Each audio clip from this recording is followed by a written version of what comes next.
Sadhanas from Ribhu Gita by His Holiness Sri Swami Shantananda Puri Maharaj. Chapter 9 Bliss of the Self. The universal totality is called Brahman. Everything is like a bulb into which the electricity from the generator, that is akin to Brahman, has entered. This electricity in each bulb may be called as Atman. The electricity in each bulb is nothing but the electricity of the generator. So the Atman, the individual self, is nothing but Brahman, the total, the universal totality. Hence, in the ultimate analysis, there is nothing but the Brahman. The Brahman is nothing but consciousness. Consciousness is the constant awareness of one's being or existence. Every human being not only exists, but is also aware that he exists. This is called Chaitanya or consciousness. Everything is only the self, that is the Atman. The pure self, unqualified by age, gender, caste, profession, etc.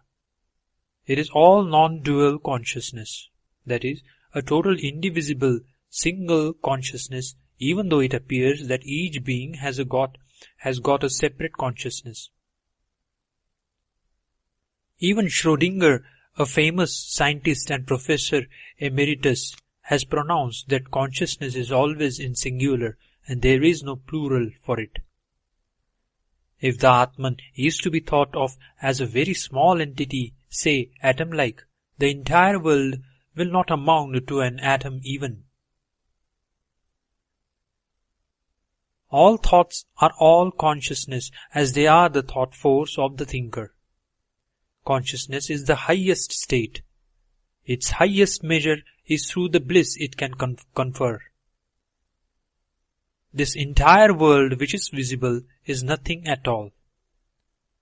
The syllable Om represents the sheer consciousness.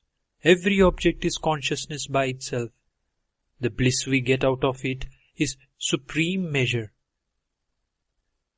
The entire world amounts to nothing. I am the bliss. I am the never exhaustible awareness. Bliss is its supreme measure. I am the secret Atman who remains intact at all times. I am the master of all masters. I am the foundation for all objects. I am the supreme happiness. I am the transcendental light. I am in the form of all objects. That is, all the objects in the waking state are all my imaginations as much as I become all the objects in my dream. I am the contented self and am the most ancient one. I am always eternal. I am everywhere and am firmly established.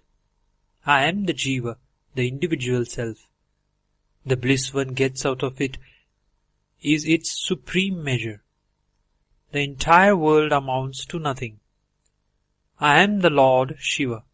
I am the goal difficult to reach. I revel all the objects in my light. I am what I am. I am the supreme bliss. I am all consciousness.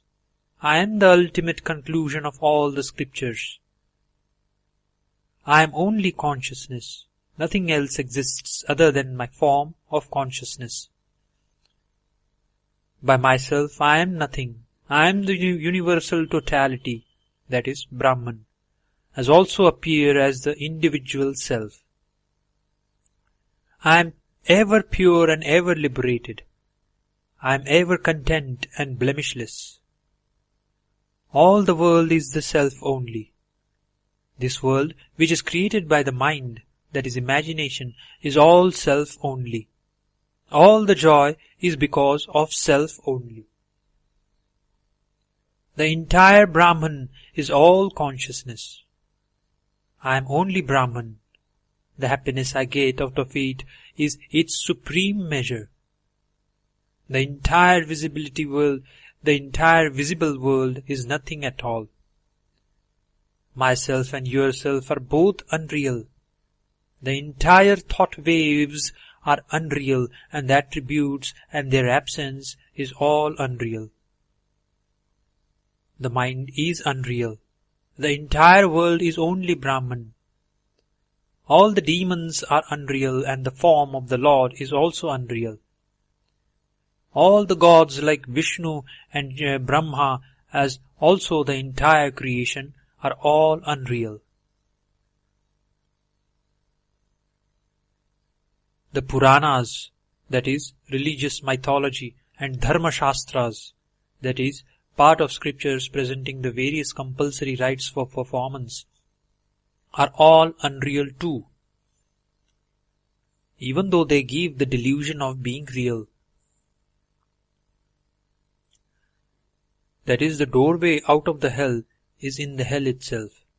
So also, when everything is unreal, then scriptures too are part of unreality, but are meant as an exit door to reality, and thus are very useful. Joy and sorrow, success and failures, bondage and liberation, birth and death, I and you are all unreal. The entire life is a dream drama, while the only reality, namely the Brahman, Atman, remains unchanged without any moment.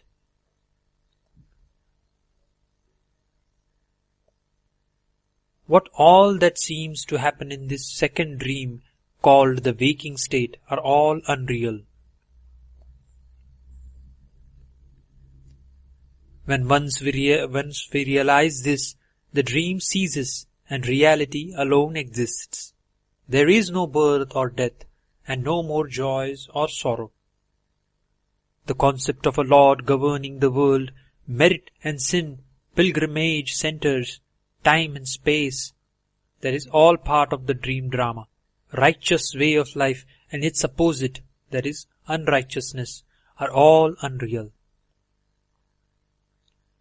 Most of these statements in Ribhu Gita are also found in Ashtavakra Gita. Many seekers appreciate them and say, "Here is what I want. These instructions are just the things needed by me. Who wants gods and rituals, virtue and sin, meditation and yoga?" But these statements in Ribhu Gita are applicable to those who have reached a higher state of consciousness through God's grace, yoga, meditation, prayers, japa, etc.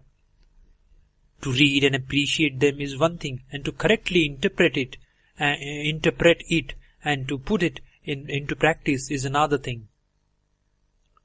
A deconditioned pure mind is essential in order to put it into practice. Then only it will be possible to remain without any reaction to any happenings resulting in sorrow, pain, joy, etc. A theoretical knowledge that ultimately all these sadhanas, that is practices, are unreal is also necessary, lest one should continue to remain staying at the unreal exit door without getting out into the vast expanse of reality. The past, present, and future are unreal. Both knowledge and ignorance are unreal. There is no world apart from the Atman. There is nothing called non-self at all. Anything other than the self is all unreal, and hence not the truth.